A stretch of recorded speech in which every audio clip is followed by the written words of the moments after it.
3 problems seniors have with email. For the winter over the past 10 years, I've lived in a resort in Arizona for the winter. I was involved with our computer club and did a lot of tech support over those 10 years. And every year the same problems occurred as people came from northern United States and Canada. In fact, it was so bad that we used to make bets on who was going to be the first person coming in October with an email problem. They couldn't get their email. Today we're going to talk about 3 problems seniors have with email. It's Ron Brown with Tech for Senior, where we make videos about seniors' issues. Today we're going to talk about problems seniors have with email. I'm going to talk about the 3 major issues, and then we're going to talk about past, present, and future.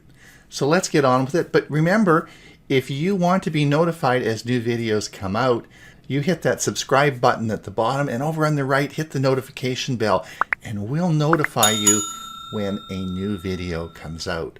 All right, let's get on with it and look at email and seniors.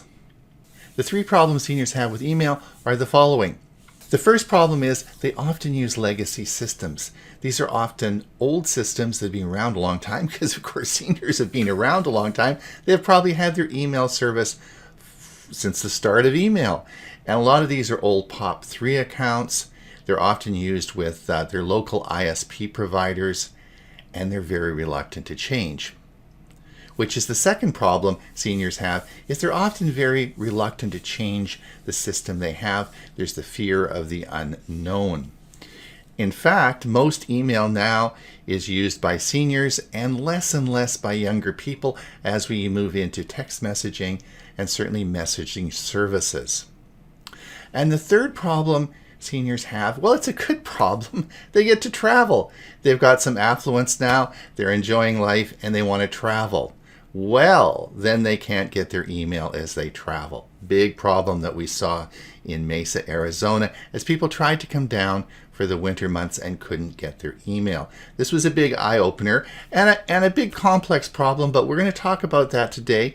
And I want to sort of go over the past, present, and future of email. About 15 years ago or more, 3 large companies that control most of the email in the world got today to form a consortium. That would be Apple, Google, and Microsoft. They realized that at that time there was about 90% of email traffic was spam. If they got above 95%, then email as we know it today would be unusable. In other words, you would be getting, if we didn't have the spam filters in place, you would be getting so much email it would be non-usable. They got together and formed a consortium and put in place very tight spam filters to control the rapid proliferation of spam.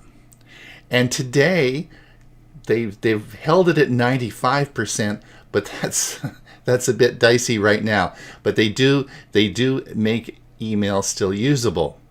Now, the second thing that happened in the past is that hard drive space was cheap, cloud space was expensive. So we had what we call POP3 accounts. When you wanted your email, you just downloaded it onto your computer. When you wanted to send an email, you uploaded it to the cloud and it was sent. Today, in modern email that we use what we call IMAP.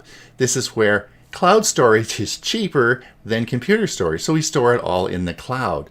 This makes it accessible to all your computers that you have. As you know, if you log on to your Gmail account, you can do that across multiple computers because it's stored in the cloud. So today, the bulk of email traffic around the world is controlled through these massive spam filters to allow email to be usable. This does cause problems if you have old legacy systems or if you have your email with a local ISP provider. Currently in Canada and the United States, the email providers are certainly changing. We're seeing a number of internet providers getting rid of their email services. Email services can be complicated to run. You're not making money on them, and they have to provide elaborate tech support. Examples of this have been in Canada. Of course, there was TELUS, a big international telco company, who gave up their email last year to Gmail. We're seeing in the United States many companies such as AT&T selling off their email services. As you know, I watch a weekly show called a national syndicated show with Leo Laporte called The Tech Guy. It is very common now when people will be phoning in saying they just don't get their email anymore, and they're wondering why that occurs. And we're seeing this exponentially as this big change occurs. Now, this is a slide that I made back in 2015. This was, of course, the big hack that occurred with Yahoo, and over 1 billion accounts got hacked. This was the start of the downfall of Yahoo. As you know, Microsoft was prepared to buy Yahoo for $44.6 billion. The board of directors refused that, and ultimately Verizon bought it at a bankruptcy sale for $4.48 billion in June of 2017. Now, in the process of that occurring, they were able to open the books and have a look at Yahoo's email service. They found that the service was so bad that they went back to the judge who was doing the bankruptcy sale and said, we want a further $350 million off. The judge reviewed the information and said, you're right, it is terrible. The security was awful. So they indeed did allow $350 million to be withdrawn from the offer. Verizon got the email service, had it for about 3 or 4 years, and quickly sold it. Since then, it's been sold 3 or 4 times, and the rumor has it now that it's owned by the Chinese and that they are busily scanning all the email going through their servers. So if you are under the mistaken belief that because you have a Yahoo account, it was like the good old days, that is not true. It's like having a very sophisticated security system in your house and leaving the front door open. So if you do have a Yahoo email service, you should stop using it and get rid of it soon. In fact, my advice would be, with the tremendous changes occurring, is you should stick with one of the big 3 IMAP services.